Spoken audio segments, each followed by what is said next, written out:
Good morning, church. I welcome each and every one of you to Covenant Baptist Church Dimapur online service once again. It is a great joy and honor and a privilege for us as a Christian, as a child of God, to come together every Sunday worshiping His holy name. This morning, I want to read out a Bible passage for all of us, which is taken from the book of Psalms, number 139, verses 23 and 24. Let me read out for all of us. It says, "Search me, O God, and know my heart. Try me and know my thoughts, and see if there be any wicked way in me, and lead me in the way of everlasting." This is the word of God. I would like to take this time to pray and to intercede on behalf of us. So shall we all bow down our head and let me say a word of prayer. Our gracious Heavenly Father, the giver and the sustainer of our life, we come before you with gratefulness and with gratitude in our heart, knowing that every day you are being with us, you are protecting us, guiding us. The very air that we breathe is from you, Lord. The clothes that we wear, the food that we eat, Lord, it is a gift from you, Lord. And we want to thank you for that. We thank you for protecting us from this coronavirus thus far. So many things are going on in this world, yet, Lord, you are always protecting us under the shadow of your wings, and we want to thank you for that.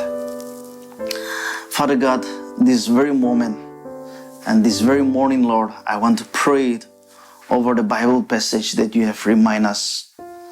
It says, Lord, your word says, "Search me, O God, and know my anxious thoughts. And if there is any wicked ways in me, cleanse me. Correct me, Lord." This is our prayer this very morning, Lord Jesus. The heart is deceitful above all. Your word says, many times, Lord, we are being deceived. We know what is right. We know what we have to do, yet we tend to do the wrong one. We know that it is wrong. We know that we should not do that one, yet we tend to follow or do it, Lord. Our heart is full of carnal desires without you, Lord Jesus. Without your presence, Lord, we are full of darkness.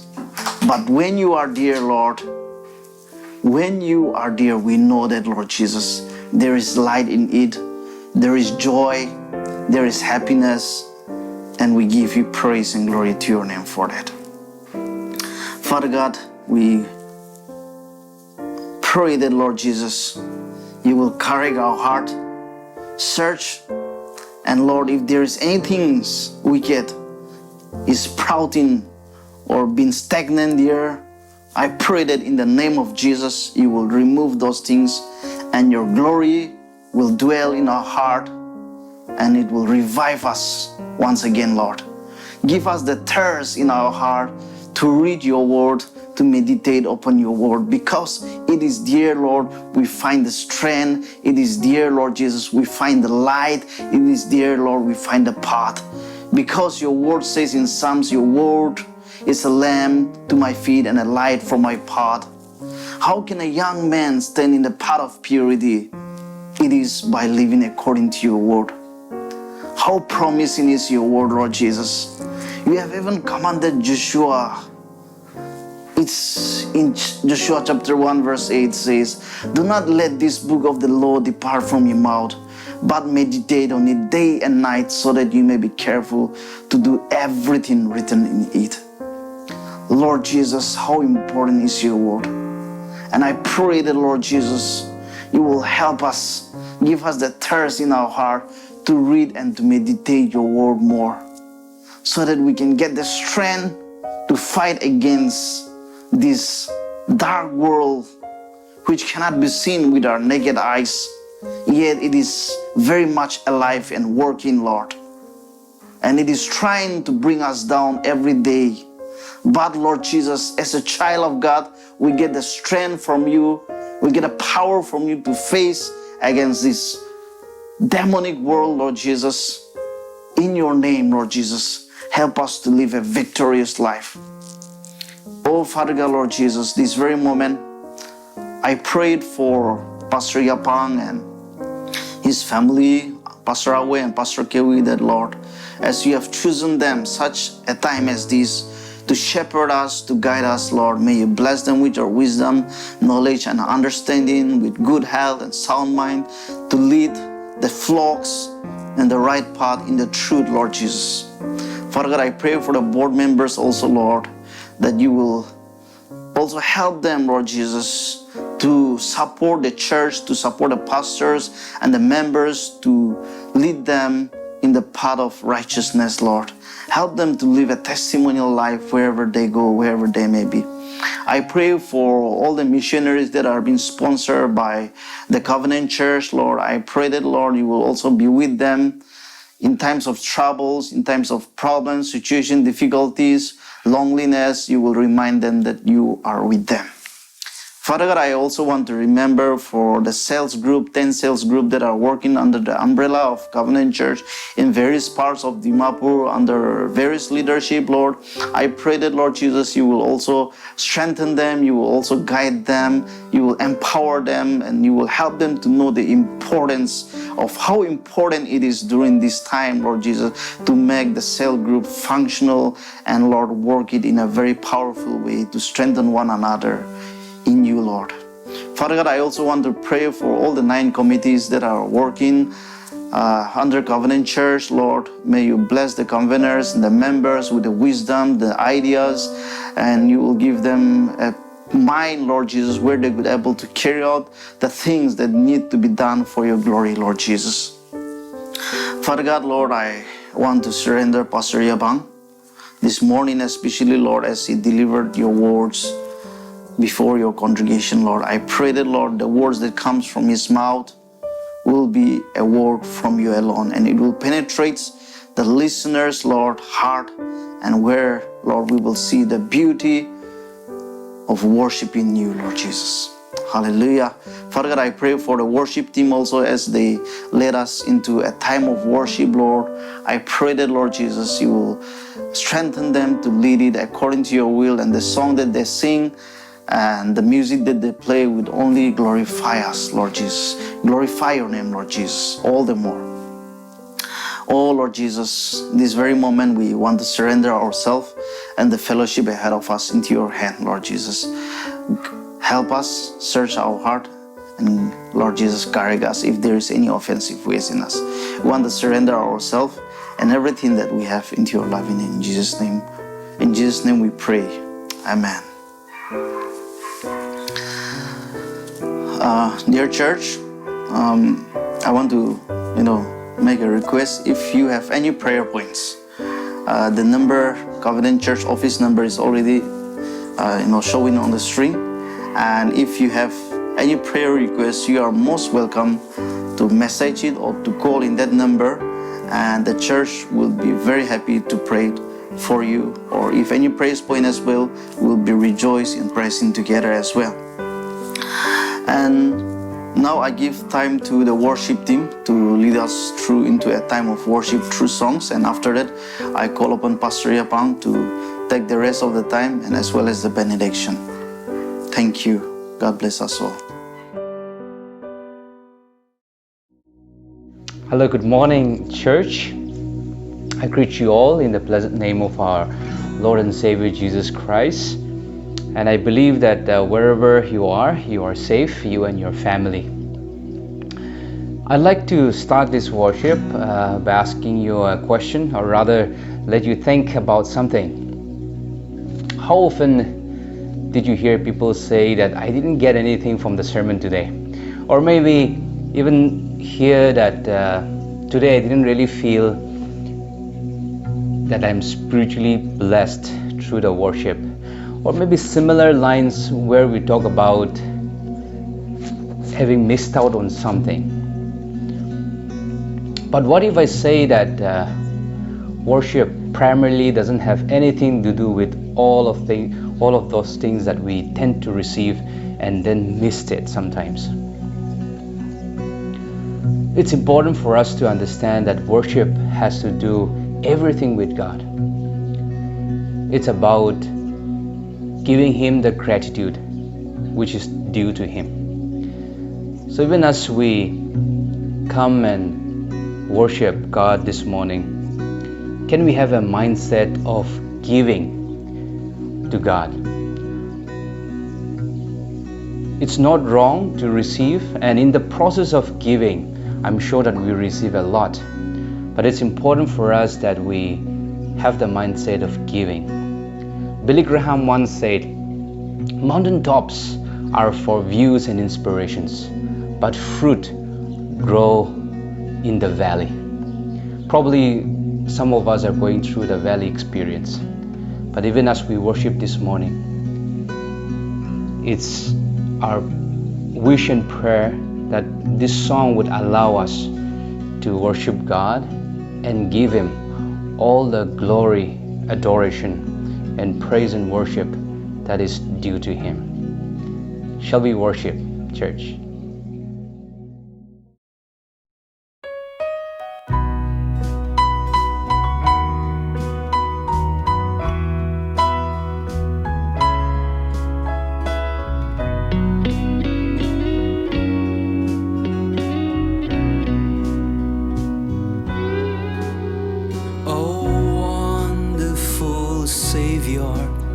Is Jesus my Lord, a wonderful Savior to me.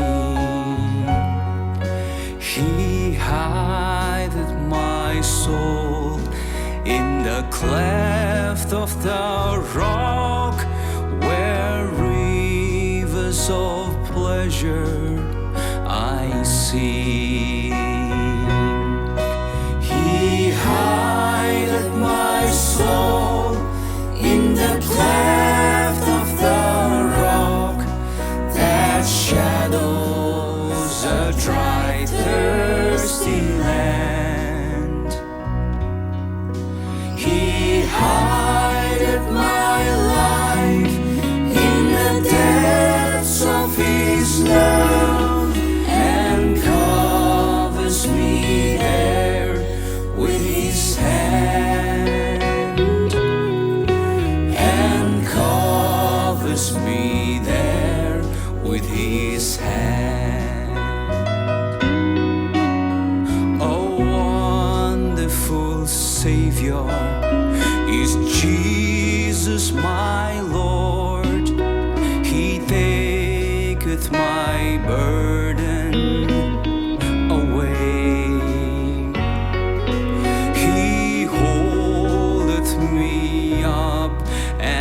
I shall not be moved.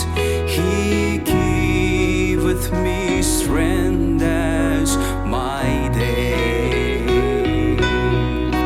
He hideth my soul in the cleft of the rock that shadows a dry, thirsty land.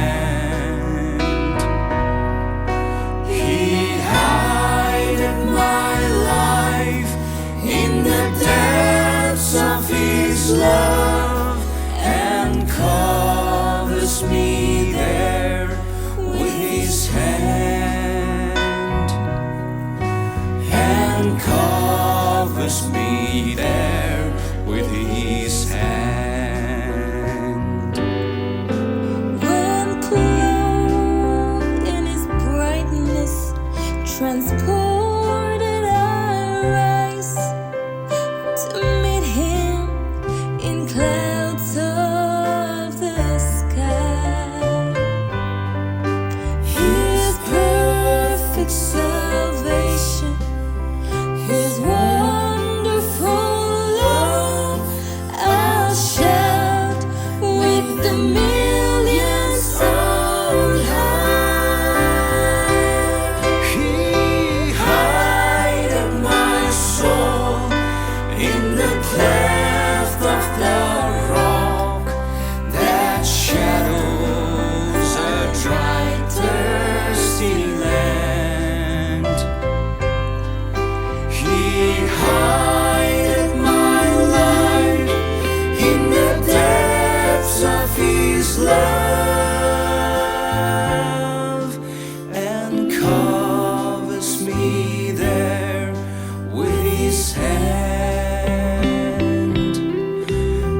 Good morning, church.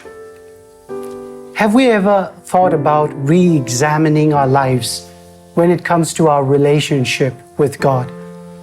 Now in Psalms 139, 23 and 24, we see David praying a prayer in allowing God to search his heart, to know his thoughts and to reveal or expose his wicked ways, that he would walk in the path of righteousness. Now David, of all the men, had a very pretty good insight about his own heart. He was always wanting to walk with God and fellowship with God. But here in this verse, we see that he wants to go a little more deeper into really understanding his own heart. And the only way that he can understand his heart is when God would examine him. Church, it's important even for us to pray like David prayed, in allowing God to really search our hearts, because we never know what we may discover. This morning I want to talk about rediscovering ourselves in Christ. Let me pray. Gracious, loving Heavenly Father, as I stand here to deliver your word, Lord, use me for your glory. I pray that you would prepare the hearts of the listeners, that they would receive your word, be blessed, and give you the glory. Just want to commit everything in your loving hands. In Jesus' name I pray. Amen. Now when we look at chapter 139, from verses 1 to 6, it talks about the omniscience of God. And from verses 7 to 12, we come to know of the omnipresence of God. And at the same time, as we study on further, from verses 13 to 18, it talks about his creatorship. And finally, from verses 19 to 24, it talks about his holiness. So here in this package of chapter 139, we come to know of the omniscience. He knows everything, he's everywhere, he is our creator, and he's holy. In this psalmist, David expresses that God knows our every minute details. There's nothing that we can hide from God. We may keep a secret from others, from our own families, but we cannot hide from God. He knows everything about us. He's interested in every small details of our lives. In these two verses, David prayed that God might search his heart and know that David wanted God to really expose what is in the inside of him, that he would correct and be right with God. Now, what's interesting is that in verses 1 of chapter 139, David begins by saying, Lord, you have searched me and you know me. You have searched me and you know me. But at the end of this chapter, David asks God to search him and to know him. Now, why would David do that? Because he begins by saying, you have searched me and you know me. But at the end again, David says, Lord, search me and know my heart. It's because in verse 23, he is requesting God to search his hidden sin and to reveal it so that he would correct and resist it. David is not talking about an assessment of his outer appearance or his outer conduct, but rather an examination of his own heart. You know, many a times we are very quick to comment or pass a judgment or point a finger when we look at somebody's character or his outward conduct. But here David was more interested in his heart and what would God think of him. Because he knew that only God can give the right examination of his heart. It is not going to come from his courtiers or his noblemen or his generals or the trusted people in his kingdom, but he knew that only God can give the right examination of his heart and not the people. Now here the word search could also mean to examine with pain and care. In Wisby commentary, it says the Jewish people used this word to describe digging deep into a mine, exploring a land, and investigating a legal case. Investigating a legal case. Now, what's interesting to know here is also that David was a man after God's own heart, as we read in the book of Acts chapter 13, verses 22. He was a man after God's own heart, but he also knew that the heart is deceitful above everything, as it says in Jeremiah 17:9. That the heart is deceitful above all things and beyond cure. In other version, it says desperately sick. And here he knew the matter of the heart. It can be on a high and can be on a low and also can be deceitful. Now in the Gospel of Mark chapter 7 verses 21 to 23, it says, from within, out of man's heart, come evil thoughts, sexual immorality, theft, murder, adultery, greed, malice, deceit, lewdness, envy, slander, arrogance, and folly. All these evils come from inside and make a man unclean. It makes a man unclean. David wanted to be in the right standing with God. It is very important to be in the right standing with God rather than with men. Because you may be praised and adored in a society, but on that judgment day when we stand in front of our Savior, will God also praise you and adore you for what you have done here on earth? This is a question that we can also study and also reflect upon ourselves. When we ask God to search our hearts, we are also asking Him to identify the sin within us so that we can confess and at the same time resist it. Maybe this lockdown is a very good opportunity for all of us to also rediscover ourselves and at the same time re-examine our standing with God. How far have I come when it comes to my relationship with God? Like Nehemiah, who rebuilt the broken walls of Jerusalem because the city was left in ruin. If we ever feel that we are in that situation, this is a good time for us to also reflect, re-examine ourselves, our relationship with God, and see what is ruining my life so that I can be corrected by my Savior and be in the right standing with God. Now in verse 23 it says, try me, test me, and know my thoughts. And these thoughts can be disturbing thoughts, worrying thoughts, disquieting thoughts. We all go through all kinds of emotional thoughts. Our thoughts are not always right. Sometimes it's high, sometimes it's low. Sometimes we have disturbing thoughts in our minds, worrying thoughts that can just blank the day, all through the day. And here David says, know my thoughts, because sometimes it can be worrying, it can be disturbing. The psalmist here is asking God to put him to test. It's like metal, to refine. Now the basis of metals needs refinement, and it is made more valuable through fire. The psalmist prays that God would know his anxieties. If we do not have the right set of mind, we will also end up making the wrong approach in our lives. If we do not have the right set of mind, we will also end up making the wrong approach in our lives. We need to be very mindful of that. David knew that only God alone can bring that calmness to him from his worries, from his enemies, from his fears, from his anxious mind. Therefore, he asks God to search his heart and to know his thoughts, his anxious mind.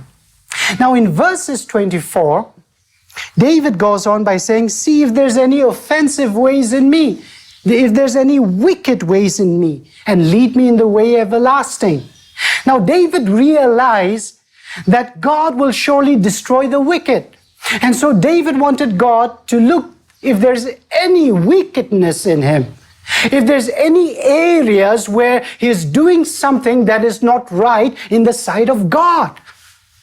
He says, explore, study me, and test me and know me, and reveal it to me that I may know. Because there may be times when I may be doing something which may hurt you. And so you have to speak to me and tell me what to do. Failing to know our weakness only leaves us vulnerable when we are confronted with trials and temptations.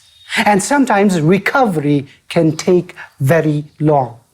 Now, many claim to have fellowship with God, but yet they are walking in darkness. Because we don't want to allow God to examine the sin within us, and we just conclude by saying it's all okay. But what's so alarming is that in our society today, when we look at corruption, we don't look at corruption as corruption, but we think that it is okay. Because either we are involved in it or a part of it, so we come to a conclusion by saying, it's okay, everything is fine with me. There are many regular church goers who goes and attends church regularly, but yet they have a hand in corruption, and they want to put their other hand in the Word of God and say everything seems to be fine, because they don't see corruption as corruption. And we are living in that world today, where we say we are having a right relationship with God, but at the same time, we are walking in darkness. David knew his heart. David knew that heart can be deceitful. David also knew that at times he may have made mistakes and not realized it. And so he says, Lord, correct me. Reveal and expose that wickedness, if there is any, that I may know of and be aware of.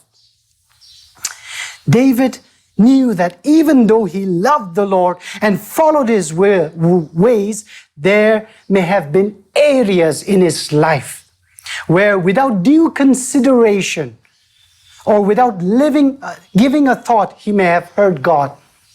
Now in Psalms 19:12, the Word of God says, who can discern his errors? Forgive my hidden faults. How often have we prayed like David by saying, am I hurting others?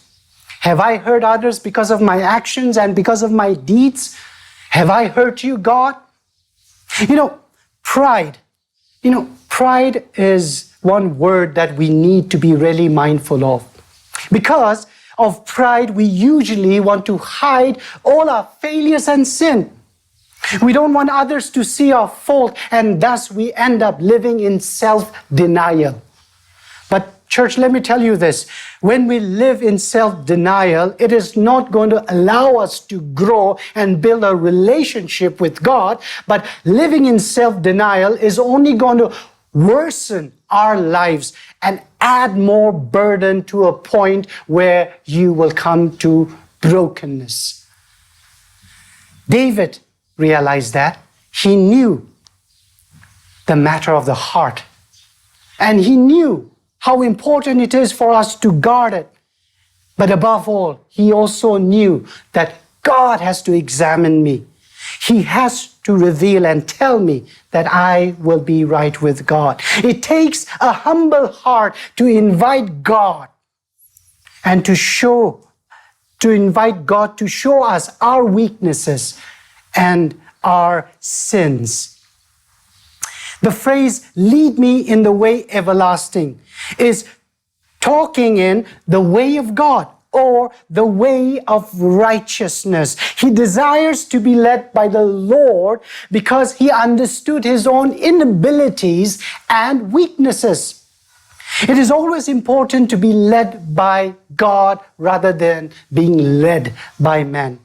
He knows and he understands that if he wants to walk in the path of righteousness, it is only by following the way of the Lord that it could be done. Now, this way is not just any way. It is the way of everlasting. David expresses his desire of eternal life. In Philippians 1:6, it says, being confident of this, that he who began a good work in you will carry it on to completion until the day of Jesus Christ. Here is a man who humbled himself. He is the king. He is loved by the people. He is known to so many people, but he humbles himself and he let go of the earthly glories and riches and fame and fortune and everything, and he humbles himself and says, Lord, search me and know my heart. You know, when I started to work on this sermon, I had to also pray the prayer that David prayed, because I also know that maybe there's something within me, inside of me, that I may not be aware of that is displeasing to God. And I have to be right with God. So every day when I sit to prepare His Word, I always begin with that prayer. And I would like to encourage all of you, whoever is tuning into this Sunday's devotion, that in life there may be areas, pockets in our lives where we may not be aware of hidden pride or a sin that so entangles us. And for this we need to just submit to the Father and say, search me, correct me, and lead me in the path of righteousness.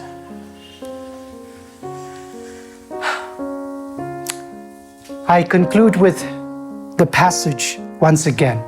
Search me, O God, and know my heart. Test me and know my anxious thoughts. See if there's any offensive way in me, and lead me in the way everlasting. May these words minister to you today, and may it touch your heart, and may it bless you. Let me pray. Gracious, loving Heavenly Father, as David prayed that prayer, Lord, let that be our prayer every day as well.